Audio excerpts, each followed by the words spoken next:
Riker, thank you so much for joining us. Yeah, thanks for having me. You started out in a band with your brothers, R5. And then most recently, you've been releasing music with Riker and the Beachcombers. Can you talk about those two artistic experiences and how they allow you to show different sides of yourself as an artist? I'm from Colorado and I wanted to move out to Los Angeles and I wanted to entirely focus on acting and making movies. But around the same time, my brother Rocky started teaching himself how to play guitar. And I was like, this is really cool. I just love performing. Pretty much anything in front of a crowd really lights my fire.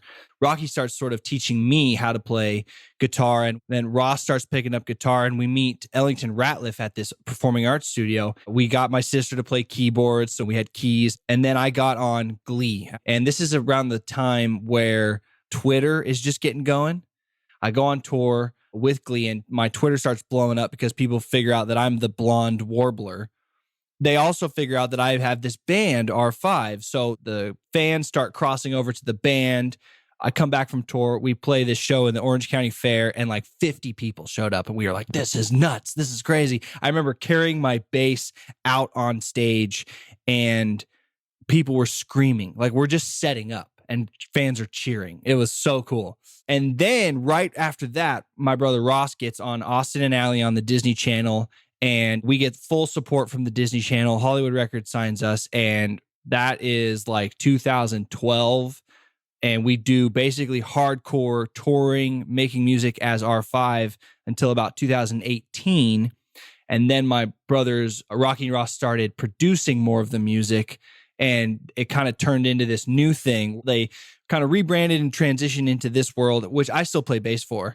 I guess they probably just got more personal. I think the boys were going through a little bit more, struggles, darker times with their relationships or whatever. And I really didn't connect to the music very much. And I was missing this like upbeat positivity that I felt like I brought a lot to R5. So that's where I was like, well, I have all these songs in this tropical beachy world that I wanted to put out. So that's where I got into with Riker and the Beachcombers. And now it's just Riker Lynch because I got on American Song Contest, which is the American version of Eurovision. I have a song called Optimistic. So that is like a huge part of my soul. It's like deep ingrained in me for whatever reason. I don't know if you guys use Spotify, but you see the Spotify Wrapped and it tells you like who your favorite artists are.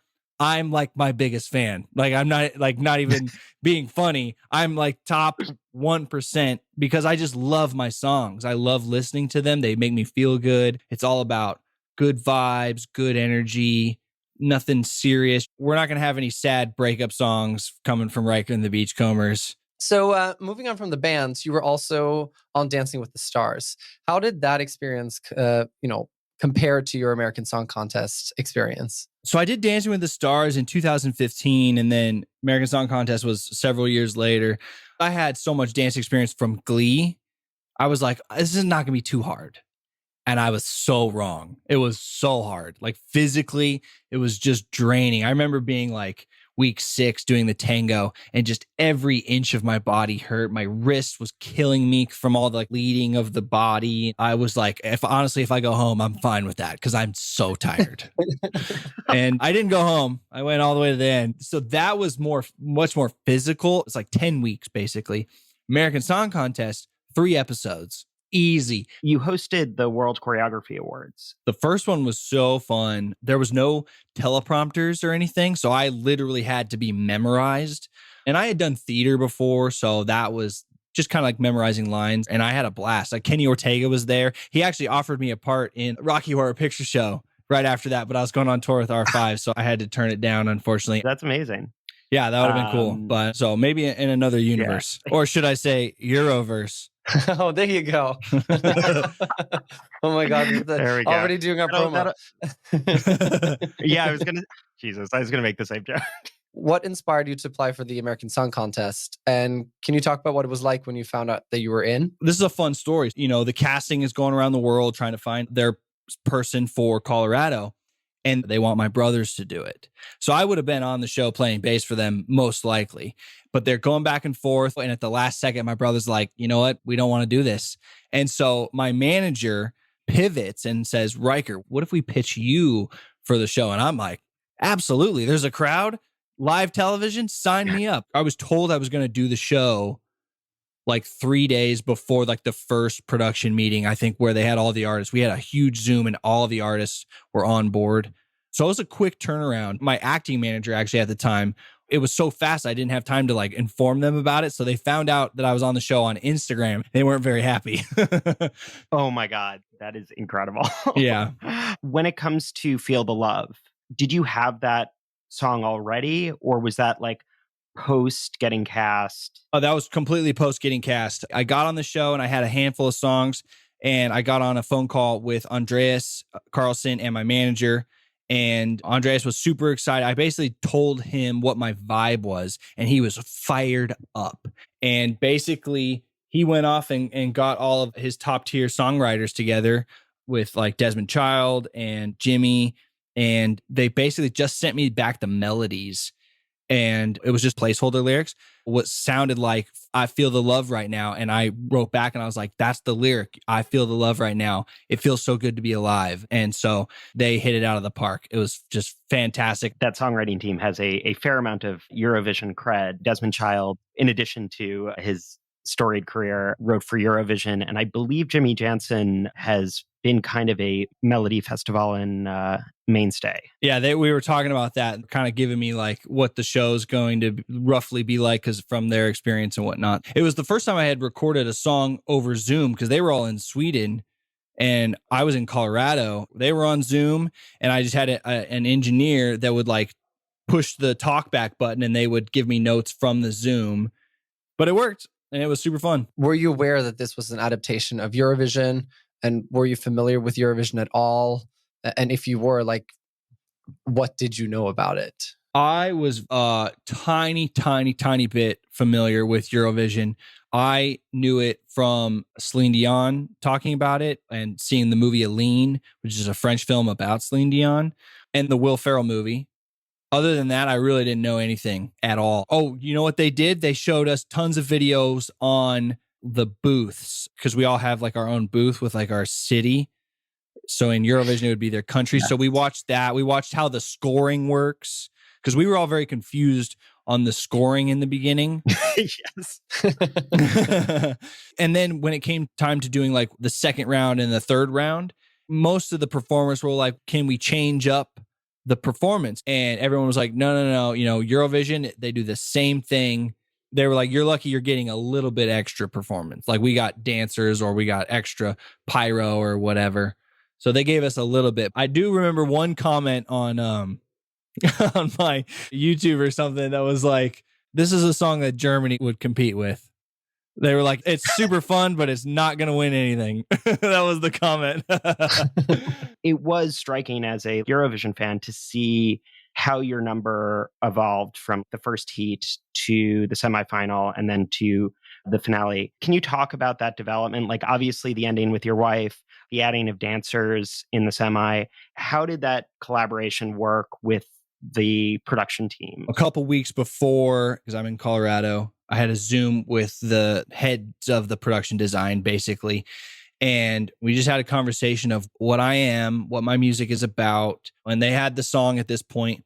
They came back like a week later. We had another call and they showed me a bunch of examples of like a rough mock-up of the stage. And I was basically like, this is amazing. They asked if I wanted dancers. And I was like, I don't necessarily need it. And then in the back of my mind, I was like, maybe if it goes on, we can add dancers, or if we want to change something up. Then when it comes time for the semifinals, they had the idea of like, it'll look like you're pulling people out of the crowd, but it'll be the dancers. And I was like, oh, that's super fun. They watched my video and choreographed to the things that I was already doing. And then once my wife sees that I have dancers, she's like, hey, so I want to get up there and dance with you. And I was like, hey, that's a great idea. The song's all about feeling the love, and you're the person that I feel the love with. And that was such a wonderful ending at the final. It encapsulates the message of the song. And it was like kind of the perfect surprise that like gave you something if you had been watching the previous performances. Yeah. And I was so happy they let me go last, because Alexa and I have such a big production and it takes a while to change that stage. I knew one of us was going to have to pre-tape. And I was like, please don't let me pre-tape. Please don't let me pre-tape. And she had to pre-tape and I got to go last. It was great. I was so happy. How well did you get to know the other contestants? Hand in hand with that, there was this group of like older, more established artists and then younger artists. And did that feel separate? Did it feel like one community? As far as the legends artists and then like us newer artists go, for watching the playback and all of a sudden behind me, I hear, Riker, that's a hit. And I turn around and it's Jewel. And I was like, oh my God, so sweet. She was so nice. The first episode that I was on, Nico and Brooke, everybody was really communicative and hitting people up on Instagram. Hey, we're going to watch the episode from prior if anybody wants to join at the hotel. And everyone's dressing rooms are like right next to each other. So you can hear everybody doing vocal warm-ups and whatnot. And I remember hearing Nico doing their vocal warm-ups and they just were beautiful. They're amazing singers and their harmonies together. I was just like, holy crap. I just had Nico on my podcast, which was super fun to catch up. Nico, obviously, they're engaged, but they'll be married, but that's a married musical duo. And then another podcast guest of mine, John Vaughn from the band Public. He has another musical project with his wife. And my wife always wants to dance with me on stage. So I was like, we could do like a show, like a couples show. It would be fun. So I'm working on that. Who knows? Oh my God, amazing. And also, that's awesome. I feel like these stories on the Bachelor franchise, they always want these like really, they always want to feature music and hit that romance hard. So I'm just saying, you got to call ABC because Oh yeah. that should be. I'm just telling you, right? That should be a date on The Bachelor where y'all are performing. So I'm putting it out. Oh, there. I love it. Yeah, they go. Nico's singing. John and his wife are singing. My wife and I are dancing. Yeah, we're playing. Oh, that's cool. That's a good pitch. I'm gonna hit him up. I know a couple people at ABC. That's right. There we go. And then when I see it on the show, because that show is my guilty pleasure, I'll be like, yes, I had a little part in that. One of the big debates in Eurovision is the power balance of the people versus the juries. Both you and Alexa were really elevated by the public. So, do you have any thoughts on what the people saw that the juries might have missed? Absolutely. If it was up to the juries, I would have went home week 1. So I am happy with the people having the power, baby. I think I was literally at the bottom of every episode when the jury votes came in, and then it'd be like the people, and I'd be like, whoop. Amazing. I mean, I think the thing is that Jewel knew that the song was a hit. That's the industry endorsement you need right there. Oh, exactly. That was all I needed. And I was like, we're good. What was the hardest part of the process for you? Singing the pre-chorus, especially the third time around when the music comes down. I'm just out of breath. Got back with my vocal coach, who I've been working with since I was like 16. And he was having me run up and down the room for like 10 minutes while singing. And I'm like running semi-fast. I'm not like jogging, just to find those little tiny moments that I'm able to take a breath. You basically just gas yourself out, and then you're learning where you can just and it's all you need to just be able to finish the line. In correlation with that, like, what would you say the highlight of the process was for you? Oh, highlight dance with my wife for sure. Also, everything that was going on with COVID, we had to like test and everyone's got to wear masks and everything. And my mom at the time, she's still going through cancer treatment, but she was going through like pretty heavy cancer treatment. So she didn't get the vaccine. We had to get doctor's notes and like everything just for her to be able to come to the finale. So that meant a lot to me that we were able to work that with the health and safety and everybody. And so she got to be there with my brothers. Also having my sister on stage, all of them with me. My brother-in-law played drums for the first show. There's a lot of highlights. I have to ask, what are Kelly Clarkson and Snoop Dogg like? Do you have any great fun question. stories involving Snoop Dogg is exactly how you think of him. He's not putting on a show. He's so smooth. He like glides across the floor. Like, I don't even think he's walking. He's like hovering. My mom was there and I'm like, Snoop, this is my mom. And he gives my mom a big kiss on the cheek. And he's like, nice to meet you. He was so great. He's so funny too. And Kelly was so sweet. She loved my sister. She was like obsessed with my sister. They may have become best friends. They might be texting buddies right now. And it was funny to watch the stand-ins kind of try to have their cadence of like how Snoop talks. And it's just like, he's just got such a special thing that it's really hard to imitate. Can you tell our listeners a little bit about both your filmmaking and the podcast, but also if you could give us a little bit of how those interact for you. So basically, I have Glass Half Full with Riker and Bobby, my really, really good friend who's a comedian, Bobby Ulrich. And the podcast is fun conversations while we're having a beverage, whether it be a cup of coffee or a cocktail.